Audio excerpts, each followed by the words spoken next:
নমস্কাৰ এটা বিৰাটেই গুৰুত্বপূৰ্ণ বিষয়ত ক'বলৈ ওলাইছোঁ আজি কেইমাহমানৰ আগত হয়তো আজি 2-3 মাহৰ আগত আমি এটা নিউজ পাইছিলোঁ বেংগলোৰত 4জন যুৱক এটা ৰুমত তেওঁলোক মৃত্যুবৰণ কৰিছিলে আৰু তাৰ কাৰণটোৱে ধৰা পৰিছিল যে কাৰ্বন মনক্সাইড পয়জনিঙৰ কাৰণে তেওঁলোকৰ এই অৱস্থা হৈছিলে গতিকে কাৰ্বন মনক্সাইডটো হৈছে এটা বিৰাটেই ডেঞ্জাৰাছ গেছ আৰু তাৰ বিষয়ে আজি মই ক'ব ওলাইছোঁ কাৰ্বন মনক্সাইডৰ মলিকিউলটোত C আৰু O আছে অৰ্থাৎ তাত এটা কাৰ্বন এটম আছে আৰু এটা অক্সিজেনত এটম আছে আৰু ইয়াৰ কিছুমান কেৰেক্টাৰিষ্টিক্স আছে যেনেদৰে এই গেছটো এই কাৰ্বন মনক্সাইড গেছটো একেবাৰে কালাৰলেছ হয় তাৰমানে তাৰ কোনো ৰং নাথাকে দ্বিতীয়তে বিৰাটেই গুৰুত্বপূৰ্ণ কথাটোৱে হৈছে যে ইয়াৰ একো কোনো গোন্ধ নাথাকে তাৰমানে আমাৰ যেনেকৈ LPG বা পেট্ৰল বা আমি যিকোনো ধৰক কয়লা চয়লা জ্বলালেও আমি যিটো গোন্ধ পাওঁ সেই গোন্ধটো কাৰ্বন মনক্সাইড ক্ষেত্ৰত নাথাকে আৰু লগতে এইটো এটা টেষ্টলেছো হয় তাৰমানে কিবা কাৰণে যদি আমি ইনহেল কৰোঁতে উশাহ লওঁতে যদি আমি সেই গেছটো আমাৰ মুখেৰে যায় তেতিয়া আমি তাৰ একো টেষ্টটো নাপাওঁ আৰু ই এটা নন ইৰিটেটিং গেছ হয় অৰ্থাৎ ই যিহেতু ইয়াৰ একো গোন্ধ নাথাকে সেইকাৰণে আমি সেই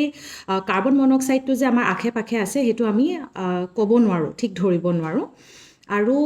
সেইকাৰণে যেতিয়া এটা বন্ধ ৰুমত আমি যদি এটা গেছ চিলিণ্ডাৰ অন কৰি থওঁ তেতিয়া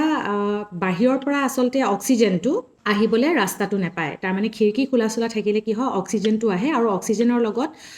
গেছটো LPG অক্সিজেনৰ লগত যেতিয়া তাৰ ৰিয়েকশ্যন হ'ব তেতিয়া তাৰ কাৰ্বন মনক্সাইড ফৰ্মেশ্যনৰ চান্সটো একেবাৰে কম থাকে কিন্তু যেতিয়া এটা কোঠালিত অক্সিজেনৰ পৰিমাণটো যেতিয়া কমি আহে তেতিয়া সেই ইনকমপ্লিট যিহেতু জ্বলিছে ইনকমপ্লিট কম্বাশ্যন বুলি কোৱা হয় সেইকাৰণে কাৰ্বন মনক্সাইড গেছৰ উৎপন্ন হয় আৰু যেতিয়া কাৰ্বন মনক্সাইডৰ গেছৰ উৎপন্ন হ'ব আৰু তাৰ কনচেনট্ৰেশ্যনটো সেই বন্ধ কোঠালিত বাঢ়ি যায় আৰু বাঢ়ি যোৱাৰ ফলত এটা ৰুমত যদি কোনোবাই মানে কোনো ব্যক্তিয়ে যদি উশাহ লৈ থাকে প্ৰত্যেকটো উশাহতে at every breath carbon monoxide গেছটো আমাৰ দেহৰ ভিতৰলৈ গৈ থাকে আৰু হেমোগ্ল'বিন যিটো আমাৰ মষ্ট ইম্পৰ্টেণ্ট ব্লাডৰ লগত যিটো আমাৰ অক্সিজেন কেৰিয়াৰ হয় অক্সিজেনৰ সলনি তাত কাৰ্বন মনক্সাইড এড হৈ যায় আৰু তাৰ কাৰণে কাৰ্বক্সি হেমোগ্ল'বিন ফৰ্ম হয় আৰু কাৰ্বক্সি হেমোগ্ল'বিন ফৰ্ম হোৱাৰ পিছতে ই এটা বিৰাট এটা বেলেগ এটা টাৰ্ণ লৈ লয় বহুত ক্ষেত্ৰতো অক্সিজেনৰ কমি হোৱাৰ কাৰণে বহুত লোকটো মানে আনকনচিয়াছ হৈ যায় বা বেলেগ বেলেগ ধৰণৰ বেমাৰ দেখা পোৱা যায় কিন্তু যদিহে এই প্ৰচেছটো যদি কণ্টিনিউৱাছ হৈ থাকে তেন্তে মানুহ মৃত্যুৰ মুখত পৰিব পাৰে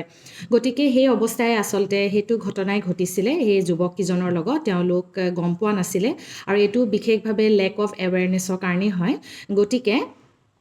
কেতিয়াও বন্ধ কোঠালিত আমি গেছ বা LPG বা মানে কেৰচিনত আমি যিটো ষ্টভ ইউজ কৰোঁ সেইবিলাক কেতিয়াও বন্ধ কোঠালিত কৰিব নালাগে আৰু লগতে ঠাণ্ডা দিনত জাৰৰ দিনত যেতিয়া আমি কয়লা জ্বলাওঁ হেক ল'বলৈ সেই কয়লাও কেতিয়াও বন্ধ কোঠালিত কৰিব মানে জ্বলাই ৰাখিব নালাগে আৰু কেতিয়াও কোনো ব্যক্তি কিন্তু সেই তেনেকুৱা কয়লা জ্বলি থকা বা অঙঠাৰ ওচৰত কেতিয়াও শুব নালাগে এইখিনিয়ে ক'ব লগা আছিলে অলপমান সজাগ হ'লে আমি বহুত